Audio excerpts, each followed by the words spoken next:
Lesson number 27. The Bremen Town Musicians. Once there was a donkey who had worked long and hard for his master. Now he had grown weak and could not do much work. So his master began to treat him unkindly. He even began to starve the donkey. He wanted to save the money he spent on the donkey's food. In the end, the poor donkey left the house. He believed he still had a good, strong singing voice. So he decided to go to Bremen town and earn his living as a town musician. On the way, he met an old dog. He too had been kicked out of the house by a cruel master. The dog was afraid. "How will I ever earn my bread?" he said. "Why, you have a voice as good as mine," said the donkey. Let us both go to Bremen and sing for the townspeople. We shall be well paid there. So the two companions went on together. Suddenly they heard a cat mewing sadly with tears in his voice. "Why are you crying?" they asked. "How can I be happy knowing that my mistress is going to drown me? I am old and would like to sit by the fire and sleep. I cannot catch mice as I did before. So my mistress does not need me anymore. Where am I going to go? Come with us to Bremen. You have a sweet voice and you know night music.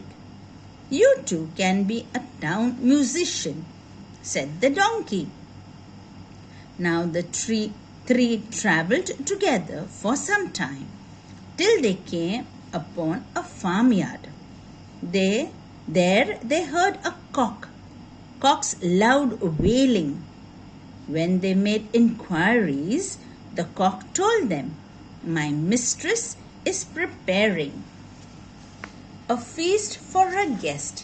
She has told the cook to kill me for the feast. I am so frightened." So the donkey invited the cock too. To join the band of musicians. Bremen was still a long way away. On the way, they had to cross a forest. As it began to get dark, the cock flew to the top of a tree to look around for shelter. He saw an old house among the trees. The four friends decided to rest there for the night. It was quite dark by the time they reached the house. Through the window, they saw some robbers feasting at a large table inside. The animals had a clever idea. Why not give their first performance here? The robbers would be so pleased that they would happily share their food with the four musicians.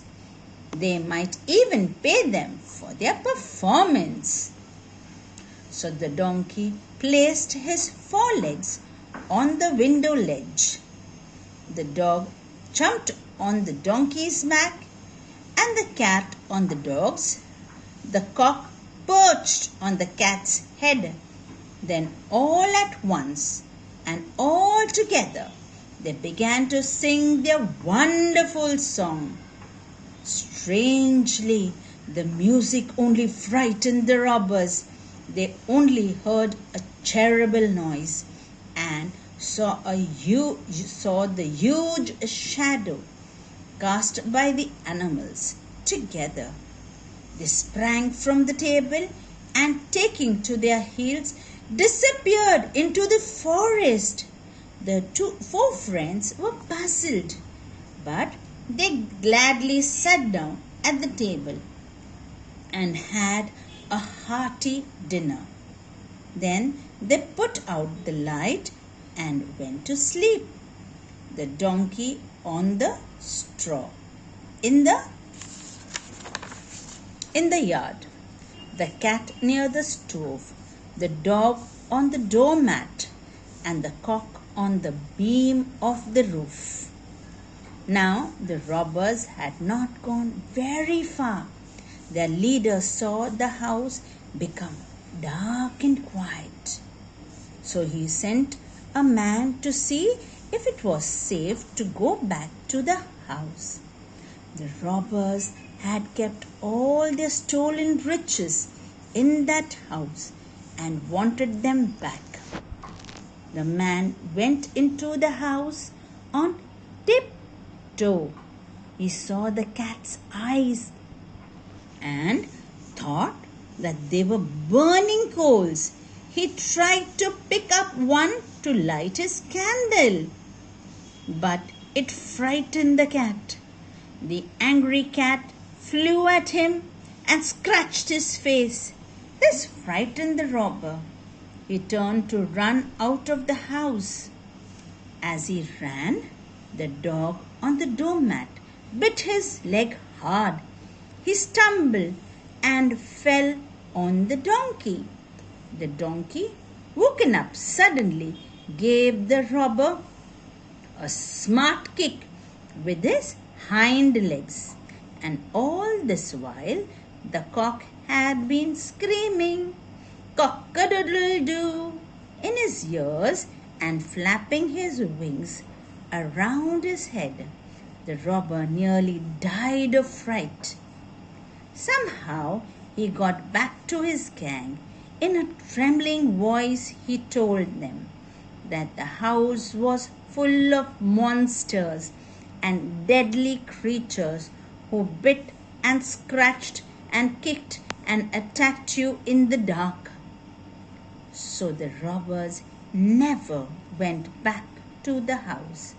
The four friends found enough money in the house to live on there in happiness and comfort. That is why the musicians never went to Bremen.